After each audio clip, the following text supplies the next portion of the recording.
Hola, Pandora. ¿Podrías hacer esta historia anónima, por favor? Esto pasó ya hace un tiempo y, aún así, todavía puedo sentir miedo de solo pensar en lo que hice, sobre todo, en lo que no hice. A veces me pregunto si las cosas habrían sido diferentes si aquella noche hubiera tomado una decisión distinta. Si hubiera insistido un poco más. Si, en lugar de simplemente darle dinero, le hubiera dicho que podía quedarse conmigo. Si hubiera llamado a alguien. Pero eso ya no lo puedo cambiar. Lo que pasó es que yo tenía una amiga que tenía problemas en casa. Problemas que involucraban violencia y otros asuntos todavía más graves. Yo era uno de sus pocos amigos, aunque nunca pude hacerla sonreír realmente. Ella siempre estaba triste. Al principio pensé que simplemente era así. Hay personas que son más reservadas, que no hablan mucho o que parecen estar cansadas todo el tiempo. Yo intentaba hacerla reír, le contaba tonterías, le mandaba mensajes para preguntarle cómo estaba o buscaba cualquier excusa para distraerla un rato. A veces sonreía. Pero era una sonrisa muy corta. Como si incluso cuando estaba intentando pasar un buen momento hubiera algo en su cabeza que no la dejara hacerlo completamente. Su padrastro le hacía cosas malas y yo no lo supe hasta mucho tiempo después de ser su amigo. Cuando finalmente me contó parte de lo que estaba viviendo, entendí muchas cosas que antes no había sabido interpretar. Entendí por qué algunas veces llegaba con sueño. Porque se quedaba callada cuando hablábamos de su casa. Porque algunas veces desaparecía durante días y después regresaba actuando como si nada. Yo quería ayudarla, pero tampoco sabía cómo. Y esa es una de las cosas que más me pesa. Una noche la vi caminando sola. Era tarde y recuerdo que me llamó la atención porque iba completamente distraída, con la mirada perdida, como si estuviera caminando por costumbre y no porque realmente estuviera pendiente de hacia dónde iba. Me acerqué para saludarla. Al principio pensé que quizá ni siquiera me había visto. Pero cuando estuvo lo suficientemente cerca y pude verle el rostro, me quedé pálido. Tenía golpes y varios moretones. No supe qué decir. Recuerdo que durante unos segundos simplemente me quedé mirándola, intentando procesar lo que estaba viendo. Ella se dio cuenta de que había visto las heridas y trató de apartar la mirada. Le pregunté qué había pasado. Ella no respondió inmediatamente. Volví a preguntarle. Entonces comenzó a llorar. No fue un llanto escandaloso. Simplemente empezó a llorar mientras me contaba lo que estaba viviendo. Me contó cosas que hasta ese momento yo jamás había imaginado. La abracé. No sabía qué más hacer. Y mientras la abrazaba, no dejaba de pensar que aquello no podía seguir así. Le pregunté si tenía algún lugar al cual ir. Algún familiar. Alguna amiga. Cualquier persona con quien pudiera quedarse. Ella me dijo que le prestara dinero y que se las arreglaría. Ahí estuvo mi oportunidad. Y no la aproveché. Yo tenía dinero conmigo y se lo di todo. Recuerdo haber pensado que quizá con eso podría alejarse de su casa, buscar un lugar donde quedarse o empezar de alguna manera. Pero mientras se guardaba el dinero, yo seguía pensando que podía hacer más. Podía decirle que fuera a mi casa. Podía llamar a la policía. Podía buscar a alguien que pudiera ayudarla. Podía, por lo menos, insistir en acompañarla. Pero no hice nada de eso. Le di el dinero y la dejé ir. Esa parte siempre me rompe el corazón. Porque ella nunca volvió. Días después me enteré de que se había quitado la vida saltando de un puente que estaba lejos de donde la había visto aquella noche. Tomó el dinero que yo le había dado y con eso llegó hasta el lugar. Cuando me enteré, recuerdo que lloré. Me culpé. Sus pocas amigas también se culparon. Todos comenzamos a preguntarnos qué podríamos haber hecho diferente. Pero la pregunta que más se repetía en mi cabeza era una sola. ¿Por qué no le dije que se quedara conmigo? Hasta el día de hoy no tengo una respuesta. Después de eso entendí que no podía quedarme de brazos cruzados. El tipo no era la gran cosa. Era un borracho cualquiera y eso, aunque suene extraño, me sirvió mucho. Varios colegas me ayudaron a llevarlo lejos de las casas. Lo llevamos a un bosque y lo dejamos tirado. Recuerdo perfectamente cómo lloraba y nos pedía que lo soltáramos. Y, siendo completamente sincero, me parecía hipócrita de su parte. Pensaba en mi amiga. Pensaba en cómo ella había llorado aquella noche. Pensaba en todas las cosas que me había contado. Y entonces lo veía a él llorando y pidiendo que lo dejáramos ir. No podía sentir lástima. Cuando llegamos al lugar, no quise ser tan cobarde como él lo había sido. Al principio lo golpeé yo solo. Él intentó defenderse, pero no lo logró. Después ya todos le entramos a patadas. No lo matamos. No pasamos esa raya. Pero lo dejamos ahí tirado para que sufriera más. Antes de irnos le dejamos una advertencia. Nunca lastimes a ninguna otra mujer o terminaremos lo que empezamos. Después de eso, el tipo hizo lo mismo que hizo mi amiga. No sé si fue por miedo o por todo lo que había ocurrido. También debía dinero a gente importante y, con lo que hicimos, seguramente eso no fue tomado nada bien. Hasta el día de hoy no sé qué fue exactamente lo que pasó después con él. Y quizá tampoco quiero saberlo. Aún así, hay noches en las que me pongo a pensar qué habría pasado si aquella noche yo hubiera abierto la puerta de mi casa y le hubiera dicho que entrara. Si le hubiera preparado algo de comer. Si simplemente me hubiera sentado con ella y le hubiera dicho que no tenía que regresar a ese lugar. No sé si habría cambiado algo. Quizá sí, quizá no. Pero esa duda es algo con lo que voy a cargar durante mucho tiempo. Te cuento mi historia porque quiero que todos los que la escuchen no tomen el camino que tomó mi amiga. Que sepan que sí hay otros caminos. Que cuando alguien está pasando por algo así, pedir ayuda no es una vergüenza y que, aunque parezca que no existe una salida, siempre vale la pena buscarla. Yo todavía pienso en aquella noche. En su rostro. En los golpes. En el dinero que puse en sus manos. Y en todas las cosas que pude haber dicho y no dije. Me sentiría honrado de que subas esta historia de manera anónima, por favor. Hola Pandora. ¿Sabes? Ninguna casa en nuestra zona tiene sótano. Sé que son comunes en muchos lugares, pero el condado donde vivo está construido sobre una enorme roca de granito. Si alguna vez hay un terremoto en una de las fallas cercanas, nuestra ciudad apenas se vería afectada, una gran ventaja de vivir aquí, pero también significa que cavar más de unos pocos metros es casi imposible. Te encuentras con roca muy pronto. Mi esposa y yo compramos nuestra casa hace poco más de 7 años y nunca hemos tenido problemas con ella, ni siquiera un calentador de agua averiado, lo cual es una suerte porque nunca hemos tenido mucho dinero. La verdad, ambos manejamos mal nuestras finanzas. Nos conocimos y nunca un casino, a los dos nos gusta apostar por diversión. Sí, ya sé, es malgastar dinero, pero es lo que disfrutamos. Hay algo emocionante en eso y, si el punto es que nuestra casa nunca ha presentado problemas, sin crujidos, sin golpes ni sonidos. Por eso, cuando ese zumbido comenzó en medio de la noche, los dos nos despertamos de inmediato. ¿Qué es eso?, preguntó mi esposa desde su lado de la cama. Escuché con atención. El aire acondicionado. Lo apagué antes de dormir. Me senté, escuché un poco más y finalmente me arrodillé en el suelo del dormitorio. Pegué la oreja. La alfombra suena como si viniera de abajo. No tiene sentido. Unos segundos después. Tuberías de agua, concluyó ella. No le demos importancia. Volvimos a dormir. No pasó nada más durante unas semanas. Cuando ocurrió de nuevo, estábamos en la mesa comiendo comida china para llevar y viendo el sorteo de Mega Millions, con nuestros boletos de lotería frente a nosotros. Obviamente, si alguna vez ganáramos, compartiríamos el premio, aunque a los dos nos gusta comprar nuestros propios boletos. Esa noche nuestros números fueron un desastre. Ningún boleto coincidió ni con el primer grupo de números, así que, frustrados, pusimos el televisor en silencio. ¿No crees que deberíamos dejar esto?, me preguntó. Nunca ganamos porque seguimos. Señalé mi oreja y ella guardó silencio. También lo escucho. Un murmullo de voces desde algún lugar cercano, como la vez anterior. Terminé agachado en el suelo, con la oreja pegada al piso. Suena casi como. Pero no terminé mi pensamiento. No hacía falta. Era como si hubiera personas debajo de nosotros, apagadas y distorsionadas, pero claramente humanas.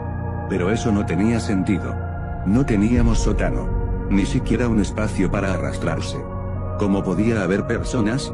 Siguió ocurriendo durante las siguientes semanas. Continué escuchando cosas desde el suelo. A veces voces confusas, a veces un tic-tac, a veces golpes, como pasos corriendo por una escalera. Contraté un inspector de construcción para que revisara. No hay sótano debajo de su casa, me aseguró tras inspeccionar la propiedad. Ninguna casa en esta zona lo tiene. Hay una roca de granito. Lo sé. Entonces, ¿qué estoy escuchando? Tal vez ratas. Pero cuando hice venir a un controlador de plagas, ninguna de sus trampas atrapó nada. Contraté a otras personas, pero todas decían lo mismo. No había nada bajo el suelo. No había ruidos. Me dijo mi esposa un día. Las casas a veces simplemente hacen ruidos. Tú no los escuchas. También me abrazó y me acarició la espalda. Olvídalo. Olvídalo, te acostumbrarás. Solo son ruidos. Dejé de mencionarlo. Y también dejé de dormir por las noches. Me acostaba en la cama escuchando los ruidos. Mi mente se descontrolaba. ¿Qué eran? ¿Qué había ahí abajo? Las noches en que no oía nada, no podía evitar imaginar lo peor. ¿Y si estaba en silencio solo porque lo que estaba debajo del suelo también estaba escuchándonos? Una noche, después de meses de esto, me levanté por un vaso de agua y me detuve en seco. Nuestra sala debería tener solo 2 puertas, la de entrada y la de la cocina. Pero esa noche, con la tenue luz de la pecera, había una tercera a unos metros en la pared, donde nunca había estado. Había una apertura. A través de ella, una escalera se extendía más allá del suelo hacia no sé dónde. Estaba demasiado oscuro para ver. Llámame estúpido o imprudente, pero mi primer instinto no fue salir corriendo. Ni siquiera encender las luces. En cambio, avancé hacia la nueva escalera. Una mano me sujetó del brazo. No. Me giré. Allí estaba mi esposa en la penumbra, con sus ojos clavados en los míos. Por favor, susurro. Vuelve a la cama. Quédate conmigo. Algo en su expresión, tan intensa, tan llena de certeza, me hizo no discutir. No dije nada. Volvimos a la cama y dormimos abrazados. Fue la mejor noche de sueño que había tenido en mucho tiempo. Tiene razón, me dije todo el día. No podía simplemente bajar por una escalera misteriosa. Era imprudente, irracional y arriesgado. Al final, fue el riesgo que me llevó a hacerlo la noche siguiente. Cuando estuve seguro de que mi esposa dormía, salí del cuarto y regresé a la sala. Allí estaba. La misma apertura oscura de la noche anterior, con una escalera que bajaba. Perdón, susurré. Descendí. Cada paso era una eternidad. Cada respiración parecía resonar en el hueco de la escalera. La parte lógica de mi mente gritaba, vuelve, no hagas esto. La parte ilógica sentía la emoción del riesgo, la misma que sentía en las tragamonedas o en una mesa de póker. Claro, podría perderlo todo. Pero ¿y sí? ¿Y sí? Pude ver el final de la escalera. Contuve el aliento. Di un paso al descansillo y entré. Aquí estás, dijo la voz de mi esposa. Estaba en el pasillo del dormitorio, con una bata suelta. Vuelve a la cama. No me moví. No dije nada. Ella se acercó, tomó mi mano y me llevó de vuelta al dormitorio. A mi vida. Volvió a la normalidad. Claro, me preguntaba qué había pasado, porque la escalera me llevó de vuelta. Avisada, pero al final lo atribuí a la falta de sueño y un sueño inquieto. Hace un tiempo que no escucho los ruidos. Le mencioné a mi esposa unos días después los ruidos del suelo, las voces y todo eso. Frunció el ceño. ¿De qué hablas? ¿Cuándo escuchaste cosas? Necesitamos revisar las paredes por ratas. Me quedé atónito porque fingía no saber de qué hablaba. Lo dejé pasar un par de días. Después noté algo más. Amor, ¿dónde está la pecera? ¿De qué hablas? Había una pecera justo ahí. ¿Con tus cosas en ese estante? ¿Dónde están esos libros? No, por favor. Lo último que necesitamos son ratas y peces. Eso sería como un zoológico. Durante la siguiente semana empecé a notar más cosas en el trabajo. El acento en la placa del nombre de mi jefe había desaparecido. Había una casa nueva en nuestra calle que nunca estuvo ahí. El tono de la pintura de nuestras paredes era ligeramente más claro. Estaba seguro. Se sentía que algo estaba mal con todo. Como si la casa no fuera del todo la correcta. Como si mi esposa no fuera del todo mi esposa. Cambios imperceptibles en el universo que no podía explicar del todo. Algo pasó cuando bajé por la escalera. Cada vez estaba más seguro. Y, por pequeños que fueran los cambios, quería revertirlos. Por tercera vez, me desperté en medio de la noche. No había visto la escalera desde que bajé la primera vez, pero de alguna forma sabía que estaría ahí. Solo porque quería que lo estuviera. Y ahí estaba. Decidí bajar. Pero cuando me acerqué, solo bajaban. No escuché la voz de mi esposa esa primera noche. ¿Y si susurré? Cuando llegué al final, estaba de nuevo en mi sala. La pecera seguía sin estar. Ese fue el verdadero momento en que empezó la espiral. La primera vez fue un accidente, pero la segunda vez sabía el riesgo que tomaba y aún así lo hice. Cada vez, desde entonces, lo he sabido. Al principio los cambios eran pequeños, lentos. El coche tenía unos miles de kilómetros más o mi cuenta bancaria tenía unos dólares menos. A veces era tan leve como que las sillas de la mesa crujían un poco más. Pero la constante era que los cambios siempre eran para peor. Pronto nuestra casa era más pequeña. No había cuarto de huéspedes y el tejado tenía goteras. Me quedé sin trabajo. Me despidieron tras una docena de descensos y mi esposa empezó a gritar. Intenté no engancharme con sus críticas frecuentes, pero no era la persona con la que me casé. Se parecía a ella, pero se volvió cruel y de mal genio. Si antes el juego era un pasatiempo, ahora era una adicción total. Aún entonces debía haber parado. Lo sabía. Tenía que aceptar que esta era mi vida ahora y dejarlo mientras estuviera a tiempo. No era tan malo. En realidad, podía revertirlo. Conseguir un nuevo trabajo. Comprar una casa nueva. Ayudarla a ver a un terapeuta. Sabía que, si no lo hacía, podría llegar a una vida donde mi esposa y yo nunca nos conocimos, o donde ella tuviera una enfermedad terminal. Pero no pude. Se puso peor. Mucho peor. Un día entré a la casa y encontré a otra pareja durmiendo en mi cama. Ya no era mía. Mi esposa y yo éramos indigentes.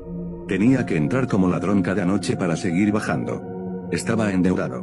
Muy endeudado. Los cobradores empezaron a seguirme y enfrentarme con violencia. Mi salud empeoró. No me había dado cuenta de que yo también podía ser afectado directamente, pero se me cayó todo el cabello. Mi corazón empezó a latir irregularmente por años de drogas. Eso es mentira. Yo nunca consumí. Y pasaba las noches en agonía, recayendo. Mi esposa pasó de rencorosa a malévola. En efecto, encontré una vida donde nunca fue mi esposa. Mi esposa era mi ex, luego mi acosadora y finalmente mi cazadora. Me escondía en almacenes y casas abandonadas para evitarla. Una vez tuve que matarla para defenderme. Tras la siguiente escalera, ella estaba de vuelta. Las escaleras ahora son parte de mi rutina. Esconderse de día. Entrar a mi antigua casa de noche. Bajar. Repetirlo al día siguiente. Decirme que tal vez el próximo descenso será diferente. Tal vez un día mi vida se reinicie.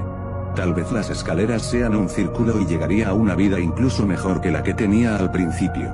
Estoy demasiado metido. No puedo parar ahora. Aunque una parte de mí sabe la fría y dura verdad. Mi verdadera esposa sabía de tantas bajadas. Algo que ella sabía porque no era mi verdadera esposa. No, no había sido ella. Era como yo. Encontró las escaleras hace años y las tomó muchas veces. Supongo que las suficientes para entender qué pasaba. A diferencia de mí, ella pudo parar porque aceptó la verdad. Las escaleras no son un círculo. Solo son una espiral.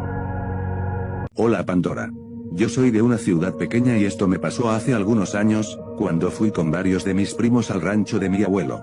El rancho estaba por la carretera hacia Acuña, cerca del ejido El Moral. Nosotros habíamos llegado un viernes por la tarde y pensábamos quedarnos todo el fin de semana. Era algo que hacíamos seguido, juntarnos los primos, alejarnos un rato de la ciudad y pasar unos días en el rancho. La casa tenía suficiente espacio para que todos durmiéramos adentro, pero nosotros preferíamos quedarnos afuera. Esa noche llevamos casas de campaña y las instalamos en una parte del terreno donde había unos juegos para niños, un columpio, una resbaladilla y otras cosas. Durante la tarde todo estuvo completamente normal. Unos primos preparaban la comida y otros estábamos jugando o caminando por el terreno. En algún momento fui con uno de mis primos a buscar leña detrás de la casa. Ahí encontramos unas cosas que me parecieron raras. Había algunas figuras hechas con ramas y alambre. Una parecía una cruz y otras tenían formas difíciles de identificar. No sabía quién las había hecho ni para qué estaban ahí. Mi primo tampoco sabía. Nos dio un poco de curiosidad, pero no le dimos demasiada importancia. Recogimos la leña y regresamos con los demás. Cuando oscureció, cenamos y nos quedamos afuera platicando. Conforme pasó el tiempo, algunos de mis primos se fueron a dormir dentro de la casa. Al final, solamente quedamos unos cuantos afuera. Como siempre que estábamos juntos de noche, empezamos a contar historias de miedo. Uno de mis primos comenzó a hablar de cosas extrañas que supuestamente habían ocurrido cerca del río que estaba detrás del rancho. Yo no sé si todo lo que contó era verdad, pero recuerdo que, conforme hablaba, el ambiente se empezó a sentir diferente. Ya era bastante tarde cuando decidimos dormir. Me metí a la casa de campaña con uno de mis primos. Los demás se quedaron en otra. No sé cuánto tiempo había pasado cuando me desperté. Al principio pensé que solamente había tenido un sueño, pero me di cuenta de que necesitaba salir. Abrí la casa de campaña y salí. Estaba oscuro. Como no llevaba mis lentes, apenas podía distinguir las cosas que estaban a unos metros de distancia. Caminé un poco y entonces miré hacia el área de los juegos. Fue ahí cuando vi el columpio. Se estaba moviendo. No era un movimiento exagerado, pero sí lo suficiente para que me llamara la atención. Me quedé mirando unos segundos. Había algo sentado ahí. Por la distancia y porque no tenía mis lentes, no podía saber exactamente qué era. Pensé que quizá alguno de mis primos se había levantado y estaba jugando una broma. No quise acercarme. Regresé a la casa de campaña y traté de dormir otra vez. Entonces escuché un sonido. Era una cabra. El sonido me llamó la atención porque no parecía un balido normal. Era extraño, fuerte y bastante inquietante. Me quedé despierto escuchando. Mis primos seguían dormidos. Después de unos segundos decidí ponerme los lentes. Salí otra vez. Miré hacia los juegos. Y esta vez pude ver que había en el columpio. Era una cabra. Estaba ahí, balanceándose. Me quedé completamente quieto. No entendía qué hacía una cabra en los juegos a esas horas. Pensé que quizás se había escapado de algún corral, así que esperé a que bajara. Pero entonces pasó algo que todavía me cuesta explicar. La cabra se bajó del columpio. Se quedó quieta durante unos segundos. Y después comenzó a moverse de una manera que no parecía normal. Se levantó sobre las patas traseras. Yo pensé que estaba viendo mal. Pero no. La vi avanzar erguida. Sentí un miedo horrible y regresé corriendo a la casa de campaña. Desperté a mi primo. Levántate, le dije. Tienes que ver esto. Al principio estaba medio dormido y no entendía por qué lo estaba despertando. Le expliqué lo que había visto y los dos salimos. Nos quedamos mirando hacia los juegos. La cabra seguía ahí. Y entonces volvió al columpio. Se subió y comenzó a balancearse. Mi primo y yo no dijimos nada. Solamente la observábamos. El sonido que hacía era lo que más me asustaba. Ya no parecía un animal haciendo un ruido normal. Por momentos daba la impresión de que estaba haciendo un sonido parecido a una risa. Yo no sabía qué pensar. Quería regresar a la casa, pero al mismo tiempo no podía dejar de mirar. Después de un rato, la cabra dejó el columpio. Se quedó quieta. Luego comenzó a alejarse. Ahí fue cuando mi primo y yo salimos corriendo hacia la casa de mi abuelo. Cuando llegamos, descubrimos que mi abuelo estaba despierto. Y eso fue todavía más extraño. Nos preguntó qué había pasado y le contamos lo que acabábamos de ver.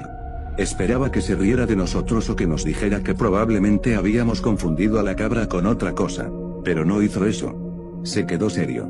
Nos dijo que él también había escuchado cosas extrañas relacionadas con esa cabra.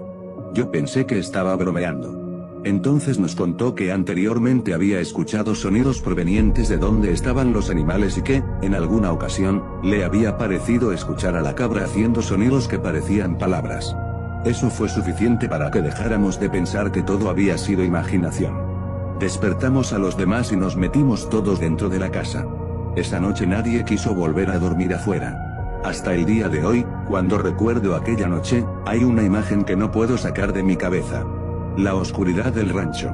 El columpio moviéndose lentamente. Y una cabra sentada ahí, balanceándose como si aquello fuera lo más normal del mundo. Lo peor es que, desde entonces, cada vez que escucho una cabra durante la noche, inevitablemente pienso en aquella madrugada. Y todavía no sé qué fue exactamente lo que vi. Hola Pandora. Pandora, muy buenos días. Acabo de descubrir tu cuenta y me sentí con la confianza de compartir mi historia. No estoy seguro de si vas a leerla, por seguramente la cantidad que recibes diariamente o por la desconfianza de que sean falsas, pero con toda seguridad te comparto la mía. Todo sucedió por inicios de 2018. En ese entonces tenía 7 años y estaba apenas iniciando el tercer grado. Para ponerte en contexto, mi escuela tenía un lugar apartado de la puerta de entrada donde, a través de un megáfono, llamaban a los niños cuyos padres ya habían venido por ellos. Pero a los niños cuyos padres tardaban en buscarlos los llevaban a la sala de espera de la oficina de la escuela. Ese día en particular, mi madre había salido tarde del trabajo y mi hermana y yo tuvimos que esperar por ella, acompañados de otros niños cuyos padres también habían tardado en buscarlos. Me había dado hambre, así que quise comer un poco de los sobrantes de mi desayuno, pero cuando fui a buscarlos, mi lonchera no estaba dentro de mi bolso. Seguramente la dejé en el auditorio. El auditorio era el lugar donde llamaban a los niños, así que, con permiso de la profesora que nos cuidaba, fui a buscarla. Te preguntarás, comillas, ¿por qué no la dejarías y ya? Cabe añadir que, por la situación económica que atravesaba mi familia en ese entonces, no podía permitirme perder una lonchera, porque serían varios días, incluso meses, sin llevar desayuno.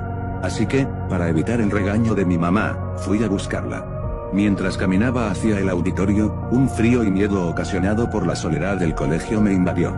Caminé rápidamente hacia el auditorio para recoger mi lonche y todo estaba vacío. Busqué por todos lados, pero no había rastro. Cuando quise regresar con los demás, volteé mi mirada hacia la puerta. Y allí lo vi.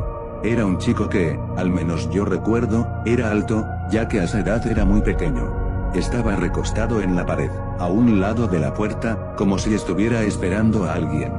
Cuando lo vi, me confundí un poco, pero me quedé paralizado al notar que me había visto y se estaba acercando a mí. Cuando lo vi de cerca, una sensación eléctrica invadió mi espalda, ya que tenía una cicatriz muy mal cicatrizada en su cara. Era como una cortada que iba desde un poco más abajo de su mentón, recorriendo su labio hasta llegar a la ceja, en la parte derecha de su cara. Por instinto de supervivencia, di un enorme salto hacia atrás, tratando de alejarme de él.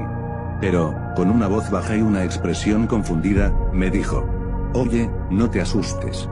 Nada más te quiero preguntar la hora». En eso vi mi mano derecha y recordé que tenía un reloj. Ya un poco relajado, le dije que el reloj no tenía batería y que era meramente decorativo. Ya sabes, cosas de niños. En eso se acomodó y me dijo: «Ah, ya está bien, no te preocupes». Después de un silencio incómodo de 3 segundos, se acercó a mí, entre risas, abrazó mi cabeza. Mientras bruscamente mecía mi cabeza de lado a lado, me dijo en tono de burla: «Ahora sí te voy a matar». Y entre risas me separé y volví con los demás para decirle a mi hermana que no conseguí mi lonche. Al día siguiente hablé con mi hermano sobre lo sucedido y le pregunté por ese chico, ya que mi hermano estaba a punto de graduarse y ambos se veían de la misma edad. Cuando le conté sobre la cicatriz, se asustó y me preguntó si estaba bien y si no me había hecho nada. Con toda la sinceridad le dije que no y dejamos el tema. Años después, en 2023, le volví a contar sobre eso a mi hermano. Y lo que me contestó me dejó helado y con la piel de gallina. Mi hermano me contó que a ese tipo lo habían expulsado del colegio días antes de mi incidente por haber abusado de una niña de primer grado y que seguramente estaba allí ese día, colado, para ver a sus amigos. Han pasado muchos años desde eso y el pensamiento de que yo pude ser una víctima me perturba un poco hasta el día de hoy. Dejo esta historia como carta personal y para otras personas, para que tengan mucho cuidado con este tipo de situaciones.